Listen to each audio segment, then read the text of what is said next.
नमस्कार। आज हम एक ऐसे मुद्दे की बात करेंगे जो कि हमारे देश पर सीधा राजनीतिक, धार्मिक और साम्यवादिक तीनों तौर पर हमारे देश के ढांचे पर सीधा अपना प्रभाव डाल रहा है। सुप्रीम कोर्ट में वक्फ एक्ट 2025 के खिलाफ सुनवाई चल रही है। वहाँ पर वक्फ एक्ट के कुछ नए नियमों के खिलाफ प्रदर्शन चल रहा है, सवाल उठ रहे हैं।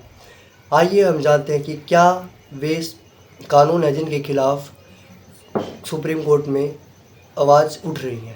पहले हम जानेंगे वक्फ एक्ट क्या है। तो चलिए शुरू करते हैं। आइए अब हम सबसे पहले जानते हैं कि आखिर वक्फ है क्या।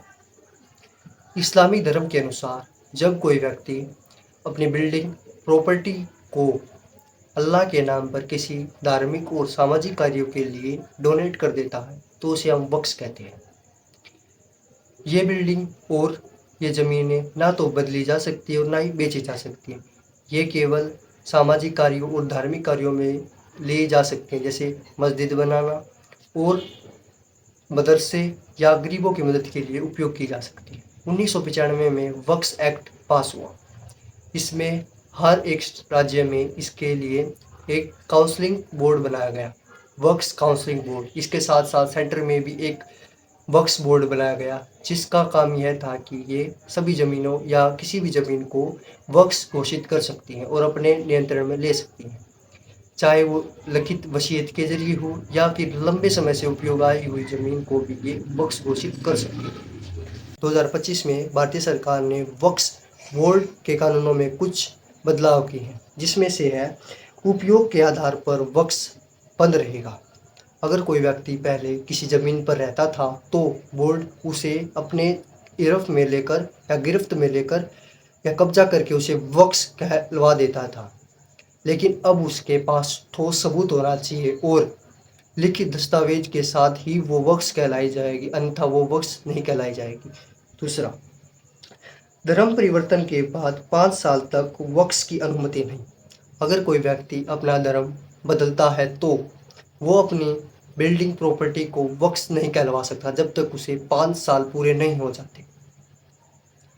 तीसरा, केवल अपनी ही संपत्ति को वक्फ कहलवाया जा सकता है। पहले किसी भी ज़मीन को या अपने चाचा, ताया या किसी भी लोग की ज़मीनों को वक्फ कहलवा दिया जाता था और बोर्ड उसे अपने गिरफ्त में लेकर काम करता था, लेकिन ऐसा नहीं अब कर सकता है। चौथा, सरकारी ज़मीन वक्फ नहीं बन सकती। पहले वक्फ बोर्ड ने लगभग सभी सरकारी ज़मीनों को वक्फ बोर्ड के अंदर रख लिया था, बट अब इसे कलेक्टर रद्द कर सकता है। अगर नहीं किया है तो वो उसे रद्द करेगा। पांचवा, वक्फ बोर्ड के अंदर गैर मुस्लिम और महिलाओं का भी हिस्सा होगा, यानी कि वे भी इस कमेटी या काउंसलिंग के हिस्सेदार होंगे, जिससे कि भारतीय सरकार का उन पर अच्छा और सही तरीके से नियंत्रण होगा और वे अपनी मनमानी नहीं कर पाएंगे।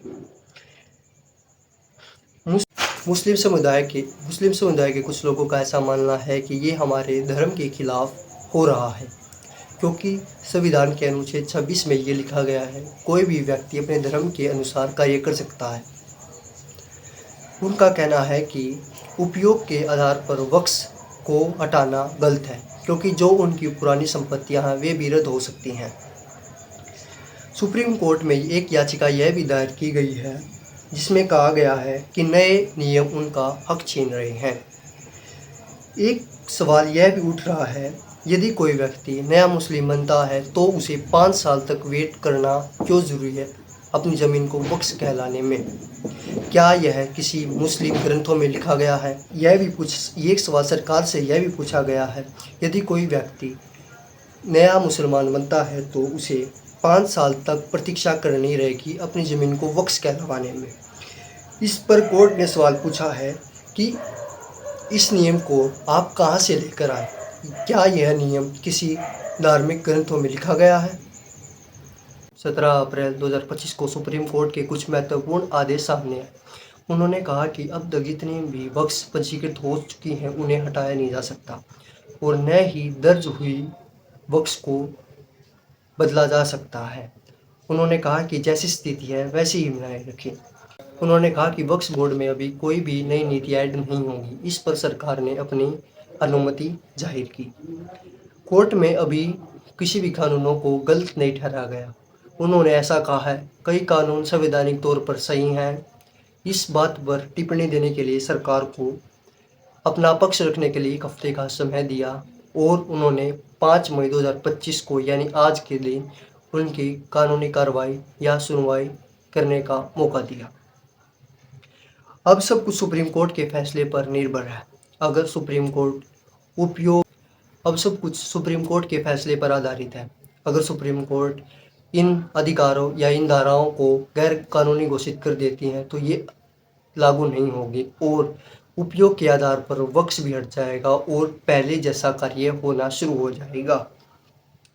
अगर कोर्ट ने इन नियमों का समर्थन देते हैं तो सारी सरकारी ज़मीनें छूट जाएंगी और ये सब बातें सुप्रीम कोर्ट के फैसले पर निर्भर है। अगर सुप्रीम कोर्ट ने इन सब फैसलों पर स्टॉप लगा दिया तो ये फैसले बंद हो जाएंगे। अगर सुप्रीम कोर्ट ने ये फैसले हाँ भर दी तो उपयोग के आधार पर वक्फ फिर से लागू हो जाएगा। वो फिर से लोग या वक्फ काउंसिलिंग कमेटी लोगों की ज़मीनों को हड़पना शुरू कर देंगी। अगर कानून या कोर्ट वक्फ बोर्ड को या इन कानूनों को लागू कर लेता है तो सारी सरकारी ज़मीनें और झूठे वक्फ घोषित घोषणाएं बंद हो सकती हैं और सारी सरकारी ज़मीनें छूट सकती हैं। इस मुद्दों पर एक और धार्मिक स्वतंत्रता है और दूसरे और संपत्ति के दुरुपयोग का भी रोक लगाई जा सकती है। जरूरी है यही फैसला तय करेगी कि इस मुद्दे पर धार्मिक स्वतंत्रता भी लागू होती है। दूसरी तरफ ये ज़मीनों या प्रॉपर्टियों के दुरुपयोग को भी रोकेगा। सही फैसले क्या होगा ये किसी को नहीं पता। यही फैसला तय करेगा कि आगे भारत वक्फ संपत्ति किस प्रकार प्रभावित की जा सकती है। दोस्तों, ये बहुत ही एक सेंसिटिव मैटर है जो कि कानून और धर्म दोनों के बीच में आकर खड़ा हो गया है।